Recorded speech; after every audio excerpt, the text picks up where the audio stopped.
Good morning প্রিয় দর্শক। তো কুসুমের বিয়ে হবে সুসম্পন্নভাবে, সুষ্ঠুভাবে, এবং সেখানে দেখা যাচ্ছে যে এক গণবিবাহের আয়োজন করেছে গাঙ্গুলি পরিবার। তো সে খবর, সে সম্পর্ক বিনা সময় বিয়ে ভিডিওটা শুরু করা যাক। তো আমার নাম মাজু, আপনাদের স্বাগত একে ক্রিকেট চ্যানেলে। তো এদিকে দেখা যাচ্ছে যে গাঙ্গুলি পরিবার গণবিবাহে যাচ্ছেন এবং এক বড় আয়োজন করছেন। সেখানে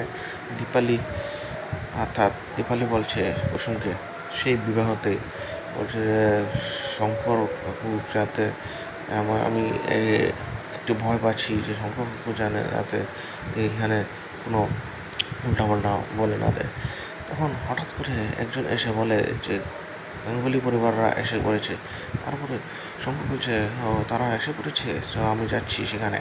তারপরে গাঙ্গুলি পরিবার থেকে সবাই দেখা যাচ্ছে যে সেখানে প্রেস কনফারেন্স সবাই আছে, এক গণবিবাহের বড় গণবিবাহের আয়োজন করা হয়েছে। তারপরে গাঙ্গুলি পরিবার থেকে আয়ুষ ও ঈশান সবাই পাচ্ছে যে শঙ্কর কাকুকে কিছু মতেই এখানে থাকতে দেওয়া যাবে না, যাতে উল্টো করে বলা যায়। তখন আয়ুষ বলছে ঈশান কিছু কর, এখান থেকে শঙ্কর কাকুকে নিয়ে যা, আর সে উল্টো করে দেবে। ওদিকে দীপালিও পাচ্ছে যে কিছু যদি অঘটন ঘটে যায় তাহলে কি হবে। কুসুমকে বলছে, কুসুমও খুব ভয় পাচ্ছে। তারপরে সে ঠাকুরকে বলছে যে ঠাকুর দেখো সে যাতে গণবিবাহটি সুষ্ঠুভাবে সম্পন্ন হয়ে যায়। তারপরে ওইদিকে যখন গাঙ্গুলি পরিবার এসে ঢুকছে, সবাই বলছে যে গাঙ্গুলি পরিবার এসে পড়েছে, যে ইন্দ্রাণী গাঙ্গুলি এসে পড়েছে।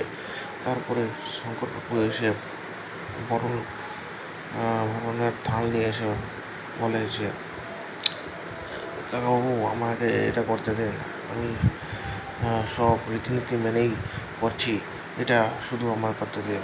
তারপরে পিসি বলছে যে অন্য হলে তো দিদি চর মারে উড়ে যেত, কিন্তু এখানে তো কিছু করা যাবে না, অর্থাৎ শঙ্করকে চর মারা যাবে না। তারপরে ইন্দ্রাণী গাঙ্গুলির মনেও সন্দেহর আভাস হচ্ছে। সে শঙ্কর বলছে যে আমাকে বাধা দিন না, আমি সব রীতিনীতি মেনেই করছি। তারপরে দেখা যাচ্ছে যে অর্থাৎ এখানে সুসম্পন্ন হবে কুসুম এবং আয়ুষের বিয়ে।